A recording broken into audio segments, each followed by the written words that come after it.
मैं इनकी उड़ान देखना चाहता हूँ, तुम इन्हें उड़ने का इशारा करो। बहुत समय पहले की बात है। एक राजा को उपहार में किसी ने बाज के 2 बच्चे भेंट किए। वे बड़ी ही अच्छी नस्ल के थे और राजा ने कभी इससे पहले इतने शानदार बाज नहीं देखे थे। राजा ने उनकी देखभाल के लिए एक अनुभवी आदमी को नियुक्त कर दिया। जब कुछ महीने बीत गए तो राजा ने बाजों को देखने का मन बनाया और उस जगह पहुंच गए जहां उन्हें पाला जा रहा था। राजा ने देखा कि दोनों बाज काफी बड़े हो चुके थे और अब पहले से भी शानदार लग रहे थे। राजा ने बाजों की देखभाल कर रहे आदमी से कहा, मैं इनकी उड़ान देखना चाहता हूँ, तुम इन्हें उड़ने का इशारा करो। आदमी ने ऐसा ही किया। इशारा मिलते ही दोनों बाज उड़ान भरने लगे, पर जहाँ एक बाज आसमान की ऊंचाइयों को छू रहा था, वहीं दूसरा कुछ ऊपर जाकर वापस उसी डाल पर आकर बैठ गया जिससे वो उड़ा था। ये देख राजा को कुछ अजीब लगा। क्या बात है, जहाँ एक बाज इतनी अच्छी उड़ान भर रहा है वहीं ये दूसरा बाज उड़ना ही नहीं चाह रहा है। राजा ने सवाल किया,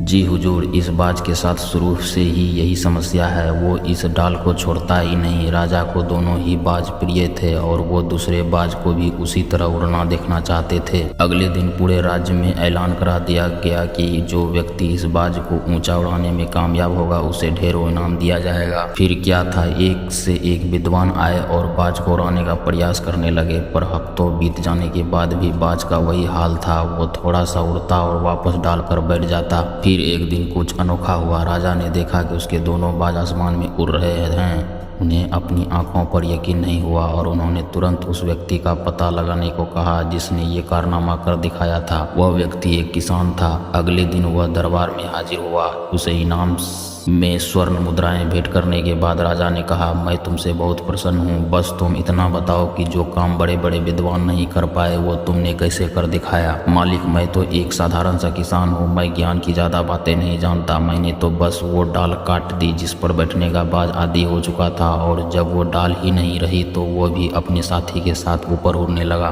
दोस्तों, हम सभी ऊंचा उड़ने के लिए ही बने हैं, लेकिन कई बार हम जो कर रहे होते हैं उसके इतने आदी हो जाते हैं कि अपनी ऊंची उड़ान भरने की, कुछ बड़ा करने की काबिलियत को भूल जाते हैं। यदि आप भी सालों से किसी ऐसे ही काम में लगे हैं जो आपके सही पोटेंशियल के मुताबिक नहीं है, तो एक बार जरूर सोचिए कि कहीं आपको भी उस डाल को काटने की ज़रूरत तो नहीं जिस पर आप बैठे हुए हैं। कहानी अगर पसंद आया हो तो लाइक, सब्सक्राइब एंड शेयर जरूर करें।